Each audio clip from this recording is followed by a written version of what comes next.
Hello दोस्तों। Good morning, नमस्कार। आप सभी का स्वागत है आप सभी के अपने यूट्यूब चैनल परीक्षा की शिक्षा में।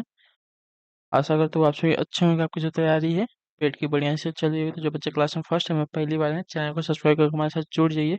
यहाँ पे जो आपको देखिए डेली बेसिस पे आपकी प्रैक्टिस सेट की क्लास जो है करवाई जा रही है, जीके जीएस की और हिंदी की। ठीक है, तो जीके जीएस की क्लासेस सुबह 11 बजे आपको इसी टाइम पर डेली हमारे चैनल पर देखने को मिलती है। और इस क्लासेस का अगर आपको पीडीएफ चाहिए तो हमारे टेलीग्राम चैनल का नीचे डिस्क्रिप्शन में लिंक दिया गया, आप वहाँ से आकर जुड़िए। इसका जो पीडीएफ है आपको देखिए फ्री में मिल जाएगा। ठीक है, नीचे उसका डिस्क्रिप्शन में लिंक दिया गया। बाकी आपका कोई भी डाउट हो, कोई भी क्वेश्चन हो, तो उसी के नीचे देखेंगे तो हमारे इंस्टाग्राम का भी लिंक दिया गया, तो आप हमें इंस्टाग्राम पर भी जाके फॉलो कर लीजिए। ठीक, तो क्लास स्टार्ट करें जीके जीएस की प्रैक्टिस सेट की क्लासेस, जिसमें आपको पूरे के पूरे 30 क्वेश्चन रहेगा। तो ध्यान से एक एक क्वेश्चन को देख के उत्तर देते हुए चलेंगे। ठीक, तो पहला क्वेश्चन देखेंगे क्या पूछा गया, ध्यान से देखिएगा, बताने की कोशिश करेंगे। तो पहला क्वेश्चन आपका, ब्रिटिश इतिहासकारों में से किसने भारतीय इतिहास को 3 भाग यथा हिंदू, मुस्लिम और ब्रिटिश में विभाजित किया है? बताइए इसका सही उत्तर क्या हो जाएगा। ब्रिटिश इतिहासकारों में से किसने भारतीय इतिहास को 3 भाग यथा हिंदू, मुस्लिम और ब्रिटिश में विभाजित किया है? साथियों इसका सही उत्तर क्या हो जाएगा? तो इसका सही उत्तर हो जाएगा जेम्स मिल्स ने, जो आपका दिया गया ए वाला ऑप्शन पहले पे आपका सही उत्तर। ठीक है, क्लियर। अगला क्वेश्चन देखिए, आपका दूसरा नंबर क्या पूछा गया, ध्यान से देख के बताने की कोशिश करेंगे।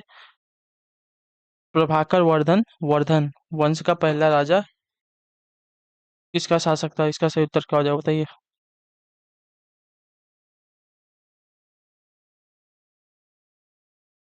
प्रभाकर वर्धन वर्धन वंश का पहला राजा किसका शासक था? साथियों इसका सही उत्तर क्या हो जाएगा? तो इसका सही उत्तर है थानेश्वर का, जो ये वाला ऑप्शन देगा आपका सही उत्तर। ठीक है, क्लियर है। अगला क्वेश्चन आपका तीसरा नंबर है, ध्यान से देख के बताएंगे। पानीपत की दूसरी लड़ाई किस वर्ष में लड़ी गई थी? इसका सही उत्तर क्या हो जाएगा?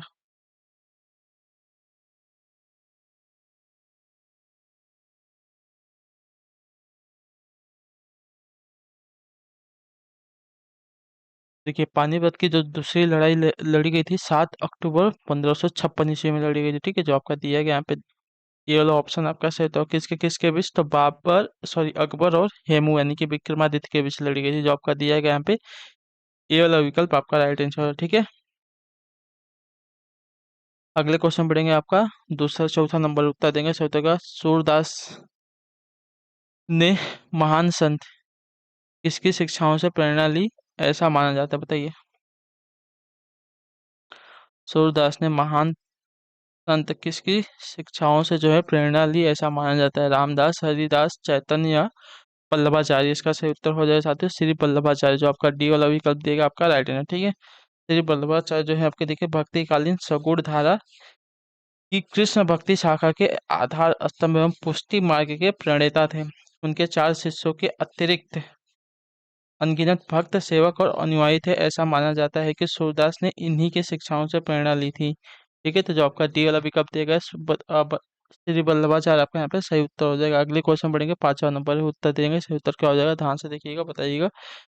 परिपक्व हड़प्पाई सभ्यता तथा हिंदू घाटी सभ्यता के अधिकतर स्थल किसके आर्द्र तल के साथ साथ पाए जाते हैं? इसका सही उत्तर क्या हो जाएगा? गंगा नदी के, यमुना नदी के, घग्गर हकरा नदी के या व्यास नदी के? इसका सही उत्तर क्या हो जाएगा?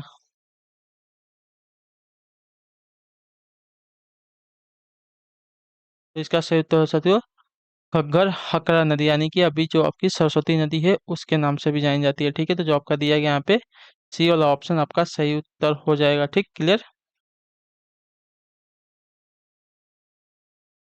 अगले क्वेश्चन बढ़ेंगे, छठा नंबर है, उत्तर देंगे। सही उत्तर का पूछा है आपका, भारत और पाकिस्तान के बीच ताशकंद समझौता कब हुआ था? इसका सही उत्तर क्या हो जाएगा?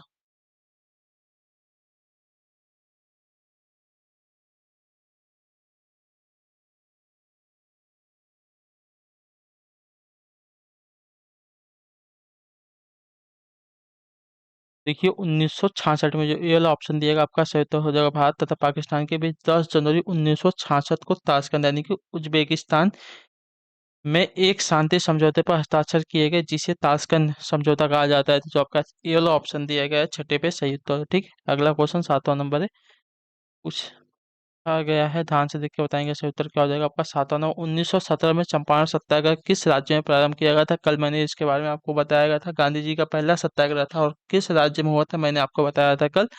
तो जो आपका चंपारण है, चंपारण कहाँ आपका बिहार राज्य में, जो आपका सी वाला ऑप्शन दिएगा आपका राइट आंसर हो जाएगा। ठीक है, क्लियर है। अगले क्वेश्चन पढ़ेंगे, आपका 8वां नंबर है, उत्तर देंगे सही उत्तर का। पूछा है कि आपका गांधी जी और उनके विभिन्न निकायों से जुड़ाव के संबंध में निम्नलिखित में से कौन सा असत्य है।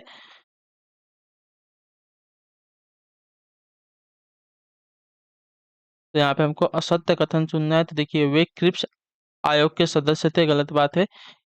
वे केंद्रीय विधान परिषद के एक सदस्य, ये भी आपका गलत है। वे संविधान सभा के एक सदस्य थे, ये भी गलत है। यानी कि सभी के सभी जो दिए गए यहाँ पे गलत कथन है गांधी जी के निकाय और जोड़ाव के संबंध में। तो जो आपका दिया गया है डी वाला ऑप्शन, ये सभी के सभी आपके गलत कथन हो जाएंगे। ठीक है, असत्य कथन हो जाएंगे। तो जो आपका डी वाला ऑप्शन दिया गया आपका राइट आंसर हो जाएगा। ठीक, क्लियर है।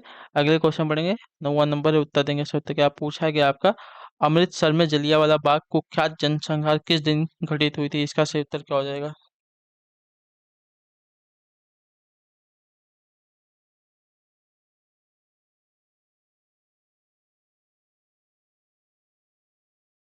तो 13 अप्रैल 1919 को जो आपका बी वाला ऑप्शन दिएगा आपका राइट आंसर। ठीक है, क्लियर है। जलियांवाला बाग अमृतसर यानी कि पंजाब में स्थित है। राष्ट्रवादी नेताओं डॉक्टर सत्यपाल तथा सुफैद्दीन के कुल की गिरफ्तारी के विरोध में 13 अप्रैल 1919 को शांतिपूर्ण धरने पर गोलियां चलाए जाने के कारण जलियांवाला बाग को नरसंहार की संज्ञा जो है दी गई है। तो जो आपका दिया गया है बी वाला ऑप्शन, 13 अप्रैल 1919 को जो है आपका एक घटना घटित हुई थी जलियांवाला बाग में। अगले क्वेश्चन पढ़ेंगे, आपका 10वां नंबर है। क्या पूछा गया है, ध्यान से देखिएगा, बताइएगा। आर्य समाज की स्थापना किसने की थी। मैंने कल जब आया था जोड़िया मिला उसमें बताया था, बताइए। आर्य समाज की जो स्थापना है किसने की थी। तो आर्य समाज की जो स्थापना है स्वामी, एक मिनट रुकिए, आर्य समाज की पूछा है तो आर्य समाज की जो स्थापना है स्वामी दयानंद सरस्वती ने की थी। जो आपका सी वाला ऑप्शन दिएगा आपका सही उत्तर। ठीक है, आर्य समाज की स्थापना 7 अप्रैल 1875 में मुंबई में दयानंद सरस्वती द्वारा की गई थी। ठीक है, इस संस्था का मूल उद्देश्य हिंदू समाज सुधार के लिए आंदोलन चलाना था। ठीक, तो जो आपका दिया गया सी वाला ऑप्शन दयानंद सरस्वती यहाँ पे राइट आंसर हो जाएगा। क्लियर है। अगले क्वेश्चन बढ़ेंगे, ध्यान से देखेंगे और क्या दिया गया बताने की कोशिश करेंगे। 11 नंबर है। ठीक, वर्ष 2011 में भारत की कुल जनसंख्या की अनुसूचित जनजातियों का प्रतिशत क्या है। वर्ष 2011 की भारत की कुल जनसंख्या की अनुसूचित जनजातियों का जो प्रतिशत है क्या है, हमसे पूछा है। तो आपका हो जाएगा 8.61%। जो आपका ए वाला ऑप्शन दिएगा आपका राइट आंसर। ठीक है, अगला क्वेश्चन देखेंगे, बताएंगे 12 नंबर क्या पूछा है, कि उत्तर देंगे सही से। निम्नलिखित में से कौन सी दाईं ओर से आकर मिलने वाली गंगा की सहायक नदी है, नहीं है। ठीक है, दाईं ओर से आकर मिलने वाली गंगा की कौन सी सहायक नदी नहीं है, हमको ये बताना है। चंबल, सोन, सिंध, कोसी, इसका सही उत्तर क्या हो जाएगा। तो आपका उत्तर कोसी नदी, जो आपका दिया गया डी वाला ऑप्शन आपका सही उत्तर। ठीक है, कोसी नदी जो है दाईं ओर से आकर मिलने वाली गंगा की सहायक नदी नहीं है। ठीक है, गंगा का जो उद्गम है गोमुख हिमानी से होता है, जो गंगोत्री के पास समुद्र तल से जो आपका देखिए 5165 मीटर से अधिक ऊंचाई पर स्थित है। ठीक है, और जो गंगा है हरिद्वार के निकट पहाड़ों से निकलकर मैदानी भाग में प्रवेश करती है। गंगा नदी की कई सहायक नदियां हैं जो इसमें दाईं ओर और बाईं ओर से आकर मिलती है। गंगा नदी की दाहिनी ओर से यमुना, टोस, सोन नदियां मिलती है, जबकि बाईं ओर से गंडक और कोसी नदियां मिलती है। चंबल और जो सिंध है यमुना की सहायक नदियां हैं, याद रखिएगा। क्लियर। अगले क्वेश्चन बढ़ेंगे, ध्यान से देके बताएंगे। 13 नंबर क्या पूछेगा, उत्तर देंगे। बंगाल की खाड़ी में जल की निम्न लवणता किसके कारण होती है, बताइए। बंगाल की खाड़ी में जो जल की निम्न लवणता है ये किसके कारण होती है साथियों, इसका सही उत्तर क्या हो जाएगा। तो आपका उत्तर है नदी के जल का अंतः स्राव के कारण, श्रवण के कारण। जो आपका दिया गया यहाँ पे डी वाला ऑप्शन सही उत्तर हो जाएगा। ठीक, क्लियर है। अगले क्वेश्चन बढ़ेंगे, ध्यान से देखेंगे। 14 नंबर है, क्या पूछेगा, उत्तर देंगे। सही उत्तर क्या हो जाएगा। सर्दी में किस रबी फसल की जो है बुवाई की जाती है, इसका सही उत्तर क्या हो जाएगा। तो आपका उत्तर हो जाएगा साथियों गेहूं की, जो आपका दिया गया ये वाला ऑप्शन आपका सही उत्तर। ठीक है, क्लियर है। अगले क्वेश्चन पढ़ेंगे, जहां से देखेंगे 15 नंबर क्या पूछेगा, उत्तर देंगे। भूमध्य रेखा के समांतर काल्पनिक रेखाएं क्या कहलाती है, बताइए। भूमध्य रेखा के समांतर काल्पनिक रेखाएं आपकी क्या कहलाती है, इसका राइट आंसर क्या हो जाएगा। तो इसका हो जाएगा साथियों आपकी अक्षांश रेखाएं कहलाती है। जो ये वाला ऑप्शन दिएगा आपका राइट आंसर। ठीक है, भूमध्य रेखा के समांतर काल्पनिक रेखाएं आपकी अक्षांश रेखाएं कहलाती है। ठीक, क्लियर। भौगोलिक स्थिति में किसी स्थान को बताने के लिए अक्षांश रेखाओं का जो है प्रयोग किया जाता है। तो जो आपका ये वाला ऑप्शन दिया गया है 15 पे सही उत्तर। अगले क्वेश्चन पढ़ेंगे 16 नंबर, क्या पूछा गया उत्तर देने की कोशिश करेंगे। 16 है आपका, निम्नलिखित में से कौन सा विभाग भारत की जीडीपी की गणना करता है। तो ये निम्नलिखित में से कौन सा जो विभाग है भारत की जीडीपी का गणना करता है, इसका सही उत्तर क्या होगा। तो देखिए केंद्रीय सांख्यिकी कार्यालय जो आपका दिया गया यहाँ पे डी वाला ऑप्शन आपका राइट आंसर हो जाएगा। ठीक, क्लियर है। सकल राष्ट्रीय उत्पाद जीडीपी को कहते हैं, तो जो आपका दिया गया डी वाला ऑप्शन सही उत्तर हो जाएगा। क्लियर है। अगले क्वेश्चन में पढ़ेंगे 17 नंबर है, उत्तर देंगे ध्यान से देखिएगा। पूछा गया आपका निम्नलिखित में से कौन सा राज्य जो है केसर का सबसे बड़ा उत्पादक है, इसका सही उत्तर क्या हो जाएगा। तो इसका सही उत्तर हो जाएगा साथियों आपका जम्मू एंड कश्मीर, जो आपका दिया गया बी वाला ऑप्शन सही उत्तर। केसर की खेती भारत में जम्मू और कश्मीर के किश्तवाड़ और पामपुर ये सीमित क्षेत्रों में जो है व्यापक रूप से की जाती है। यह श्रीनगर में केवल यह जो है श्रीनगर से केवल 20 किलोमीटर की दूरी पर स्थित है। ठीक, अगला क्वेश्चन देखेंगे 18 नंबर उत्तर देंगे। सही उत्तर क्या हो जाएगा। भारतीय अर्थव्यवस्था के संदर्भ में निम्नलिखित में से कौन सा माध्यमिक क्षेत्र के अंतर्गत आता है, बताइए। माध्यमिक यानी कि मध्यम क्षेत्र के अंतर्गत कौन सा जो है आता है, इसका सही उत्तर क्या हो जाएगा। तो देखिए मध्यम क्षेत्र के अंतर्गत जो आता है आपका, देखिए उद्योग आता है, जो आपका दिया गया यहाँ पे ये वाला ऑप्शन आपका राइट है। ठीक, भारतीय अर्थव्यवस्था को मुख्यतः 3 भागों में बांटा गया है, कृषि उद्योग एवं सेवा क्षेत्र। ठीक है, तो कृषि जो है अर्थव्यवस्था का प्राथमिक क्षेत्र होता है, उद्योग जो आपका देखिए माध्यमिक क्षेत्र, तथा सेवा क्षेत्र जो आपका देखिए तृतीयक क्षेत्र होता है। तो भारतीय अर्थव्यवस्था आय में सर्वाधिक योगदान आपका देखिए जो तृतीयक क्षेत्र होता है यानी कि जो सेवा क्षेत्र होता है वो देता है, याद रखिएगा। ठीक, अगला क्वेश्चन देखें आपका 19 नंबर, क्या पूछा गया उत्तर देने की कोशिश करेंगे। सही उत्तर का किसी विशेष वित्तीय वर्ष के लिए केंद्र सरकार का बजट घाटा किसे प्रदर्शित करता है, बताइए। किसी विशेष वित्तीय वर्ष के लिए केंद्र सरकार का जो बजट घाटा है किसे प्रदर्शित करता है, 19 पे सही उत्तर क्या हो जाएगा साथियों। तो देखिए वह धनराशि जो सरकार को उधार लेनी पड़ती है उसको, जो आपका दिया गया सी वाला ऑप्शन सही उत्तर हो जाएगा। ठीक है, किसी विशेष वित्तीय वर्ष के लिए केंद्र सरकार का बजट घाटा उस धनराशि को प्रदर्शित करता है जो सरकार द्वारा वित्तीय संस्थाओं से उधार ली जाती है। उल्लेखनीय है कि बजट में पिछले तथा आगे के वर्षों के आय व्यय का वर्णन होता है। तो जो आपका दिया गया इसी वाला ऑप्शन यहाँ पे राइट आंसर। अगले क्वेश्चन पढ़ेंगे 20 नंबर से उत्तर देंगे। सही उत्तर का पूछा गया कि भारत में विमुद्रीकरण की गई मुद्रा देश के कुल नगद मूल्य का कितना प्रतिशत, बताइए। भारत में विमुद्री की गई देश की कुल नगद मूल्य का कितना प्रतिशत है, इसका सही उत्तर क्या हो जाएगा साथियों। तो इसका सही उत्तर होगा 86%, जो आपका दिया गया यहाँ पे ये वाला ऑप्शन आपका राइट आंसर। ठीक है, 86%।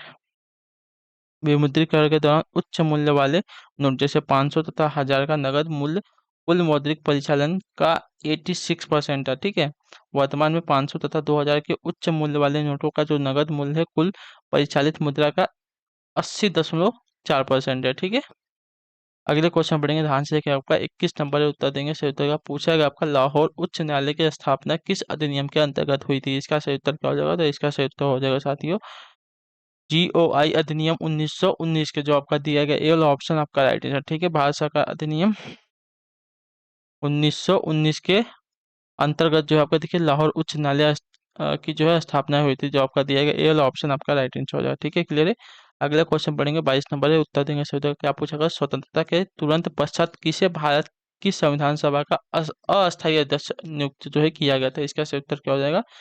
तो इसका सही उत्तर साथियों डॉक्टर सच्चिदानंद सिन्हा को, जो आपका दिया गया डी वाला ऑप्शन सही था। ठीक है, भारत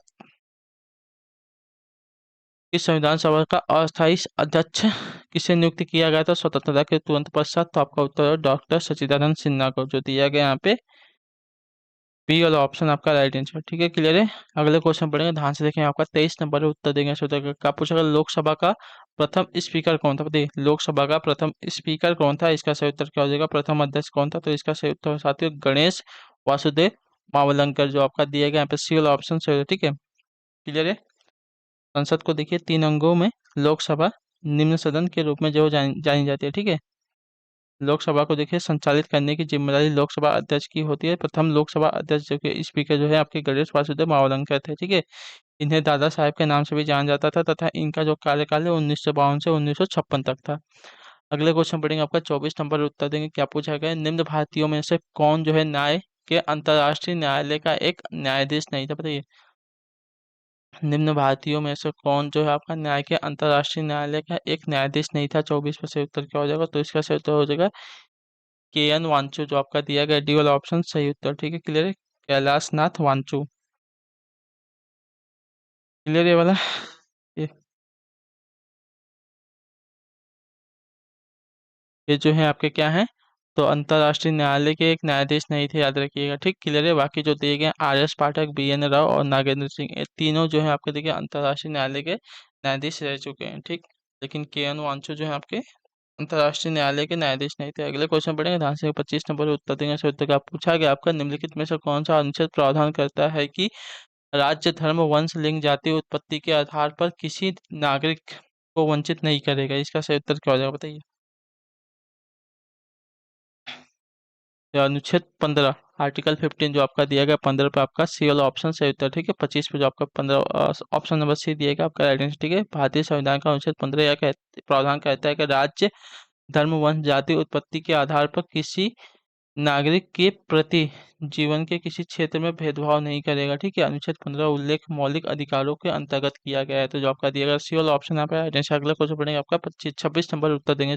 पूछा गया आपका, दंतवल्लक में उपस्थित कैल्शियम फॉस्फेट प्रकृति से रिक्त स्थान होता है, बताइए इसका सही उत्तर क्या हो जाएगा? तो इसका सही उत्तर है साथियों क्षारीय होता है, जो आपका दिया गया ए वाला ऑप्शन सही उत्तर। ठीक है, दंतवल्लक में उपस्थित कैल्शियम जो आपका कैल्शियम फॉस्फेट की प्रकृति जो आपकी देखिए क्षारीय होती है। कैल्शियम फॉस्फेट अनेक जीवों में पाया जाता है। ठीक है, तो जो आपका दिया गया ए वाला ऑप्शन आपका राइट है। अगले क्वेश्चन बढ़ेंगे आपका 27 नंबर उत्तर देंगे, गाय के दूध में उपस्थित प्रोटीन कैसा होता है, बताइए। गाय के दूध में उपस्थित प्रोटीन क्या होता है साथियों? इसका सही उत्तर क्या होता है? तो आपका उत्तर साथियों केसिन होता है, जो सी वाला ऑप्शन दिएगा आपका राइट आंसर। ठीक है, क्लियर है। केसिन दूध में पाई जाने वाली कैल्शियम युक्त प्रोटीन है। यह प्रोटीन जो है हड्डियों को मजबूत करने और प्रतिरक्षा प्रणाली एवं जैविक क्रियाओं में सहायक होती है। ठीक है, गाय के दूध में केसिन नामक प्रोटीन पाई जाती है, जबकि भैंस के दूध में देखिए आपका केसिन नामक प्रोटीन भी पाई जाती है। ठीक है,